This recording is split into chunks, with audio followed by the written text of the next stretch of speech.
the time it's because you're taking the hindquarter too far away. You're drawing the nose too much to the inside, and he'll just shut down again. So I actually practice my serpentines on the ground. I do that with my flag. I use the flag when I'm doing it because it gives me the opportunity to check out all the blind spots on the horse. I'll go forward here. If I were riding a serpentine, my left leg would be back and my right leg would be forward.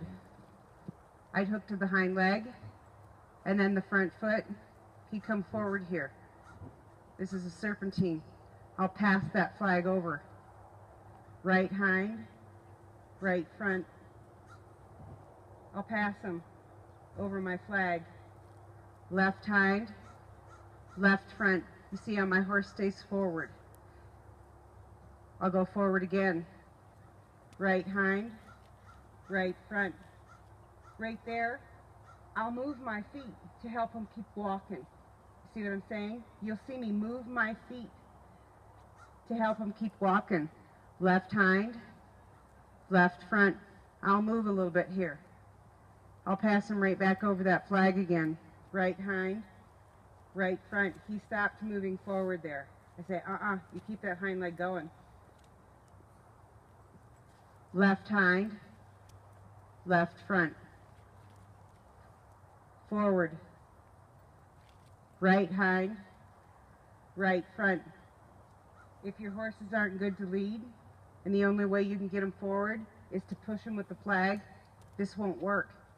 When you're riding a serpentine, if your horse is soft in your hand, he'll just keep following the feel of your leading hand. But if they're not soft on the lead rope, you guys, and they're not good at following the feel of your hand, you won't be able to do this.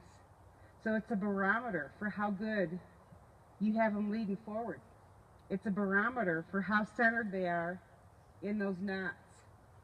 So we're not going to kill a bunch of time working on it, but I want you to be aware if this is something that you should add to your groundwork. Because the whole dealio here is as long as the horse is soft and centered, and he's not pushing on those knots, and he knows how to get soft off of the back of that crown piece, you just keep taking those feet where you want them to go. That's how you ride a serpentine when you're riding the feet. So again, I'll just take the slack out of the lead rope, and I'll ask my horse to go forward. See, I don't have to drive him there. Hook to the left hind, hook to the left front. I'll step, and I'll lead him by me. I reach out, I reach into the hindquarters, and then I draw that front foot forward. If they're not soft in your hand, it'll never work. It'll tell you whether your horses are broke to lead or whether they're broke to drive. So that's another thing that I like to throw into that groundwork, and it's the last thing that we're going to do before you guys get your snaffles on. So just get those horses walking in a good circle first. Check out the hind, check out the front, and if that's working good, start working on that serpentine. As those horses are walking that circle around you, you're going to want to get that flag on them. You're going to want to get that flag on them. You want to make sure that you can walk them forward. You're going to want to make sure that you can walk them forward, and as they're going forward, reach that flag out to the other side. See how they react to that. What's that, Noelle? Good. Good for you. So as your horses are walking forward, make sure that you're rubbing them with that flag, and then make sure that you can pass that flag to the other side of them while they're walking forward. It's going to be real important that you can pass it to the other side of that eye as they're walking forward, the outside eye. At first they might raise their heads. You just keep supporting. Just keep supporting.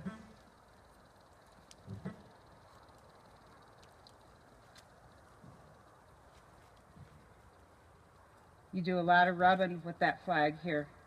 That looks good, Mike. That looks good.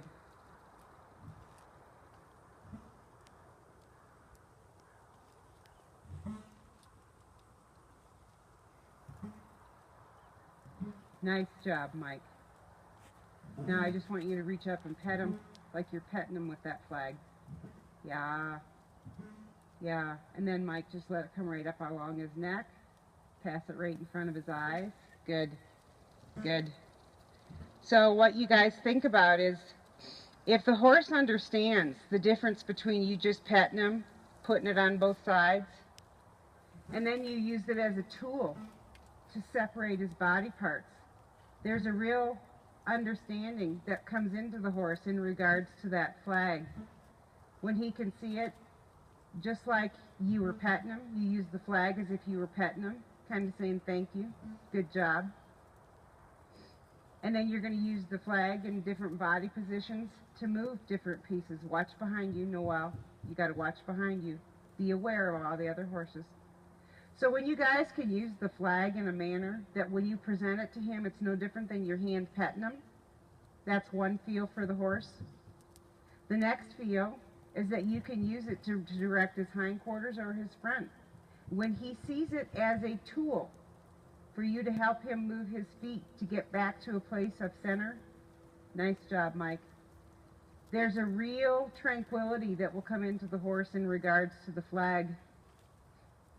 And then you're in a spot where you could ride, you could work other colts with your flag, you could go gather your cows, use your flag to move those cows, and the horse will know it doesn't have anything to do with him because it's not about his feet. So when you're working with the flag, there are times when the flag is about moving the horse's feet, and there are times when it's just you petting him. And you got to present it to him in a way that he can sort out the difference.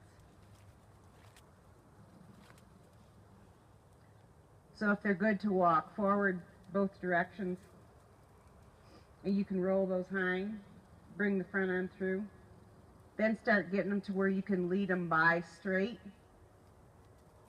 Lead them by straight, let them go by, hook to the hind, and then the front, then walk your feet, lead them by straight, hook to the hind, and then the front, walk your feet to help the horse stay forward. So let's start working on that just a little bit.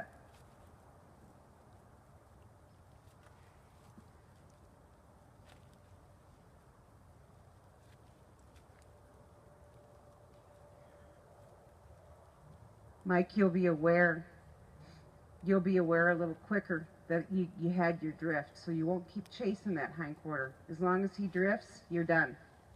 You see what I'm saying? Because then he'll start drifting too far for you. He'll say, okay, well, he didn't want just that one drift. And what'll happen, Mike, is he'll go from drifting to disengaging. You see what I'm saying? There's a difference. So you'll become a little bit more aware, Mike, when you walk in, that you understand whether you're drifting or disengaging. And as you go forward, Mike, and you reach, as soon as he gives you that step right there, you go back. Because that's all you're doing, is you're lining up that outside hind with his outside front, and as soon as it's there, you're saying, get engaged, now go forward. Get engaged, now go forward. Get engaged, good, now go forward. There you go, Mike. That's perfect. You see, that's the difference between engaging the hindquarter and disengaging. You reach to that hind leg, you get one step, there. Now you say carry that forward. If you keep chasing the hindquarters, they'll go from being engaged to disengaged. You lose your power. You lose your forward momentum. Good, now forward. That's nice, Mike. And you'll see how he keeps tracking forward for you all the time? Because you're putting the power in there. That's why he stays forward. There's your step. Then you just go right back to leading. I'd like to see you not chasing him so much with your feet, because you're encroaching on his bubble there just a little bit. It's his job to stay forward, not your job to chase him forward. He stays forward until you stop offering that leading hand, Mike. That's just all there is to it. Nice job. Very nice. Now what I wanted you to see there, Mike, is that when you went to that inside hind, that outside front came to you. That's perfect bilateral balance. He didn't stop his front feet. That looked really nice. I'm coming your way, Sandy. Hal, will you hold my horse, please?